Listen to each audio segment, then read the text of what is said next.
अब उहाँ दिदीको यस्तो कला त साथीहरू हजुरहरूले आफ्नो लाइफमा देख्नु भएको थिएन होला। ल हेर्नु, अब के लाग्छ हजुरहरूलाई? अब उहाँ महिला दिदीको यस्तो खालको कला रहेछ साथीहरू, जुन कला हेर्नको लागि साथीहरू हरेक ठाउँका मानिसहरू यसरी आउँदो रहेछन्। हेर्नु, चाइनाको एउटा पार्कमा साथीहरू उहाँ दिदीले आफ्नो यस्तो खतरनाक कला देखाउँदै हुनुहुन्छ साथीहरू, जुन कला हेर्नको लागि मान्छेहरू एकदमै टाढा टाढादेखि आउँदै गर्छन्। ल हेर्नु, अब यसरी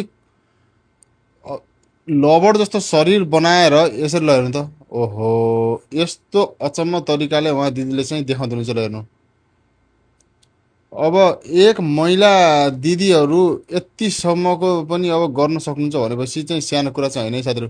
ल हेर्नु, ओहो, ल हेर्नु, तीरन्दाज जस्तो। ल हेर्नु त।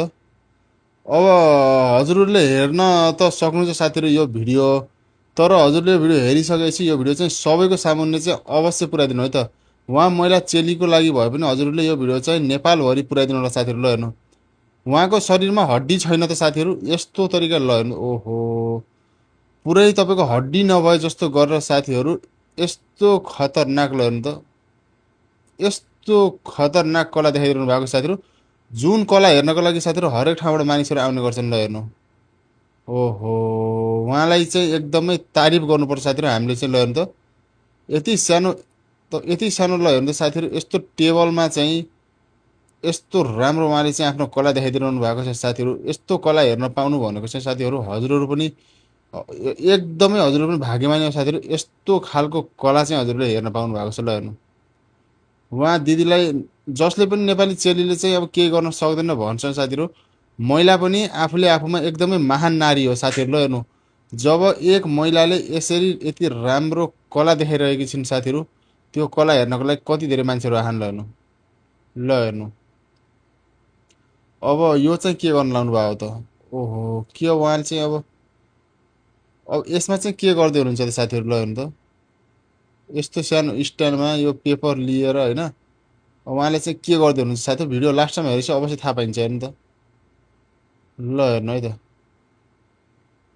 ओहो, बडो गजब लाग्यो साथीहरू। ल हेर्नु, अब उहाँ भाइले चाहिँ अब सक्यो भने अब मान्छेहरूलाई चाहिँ बढाउँदै हुनुहुन्छ। उहाँ चाहिँ दिदी हुँदो रहेछ उहाँ भाइको चाहिँ। ल, अब उहाँले चाहिँ के गर्दै हुनुहुन्छ त यस्तो? अब यो स्ट्यान्ड लगाएर अब के हुँदैछ साथीहरू? भिडियो लास्टसम्म हेरेपछि अवश्य बुझिनेछ है त।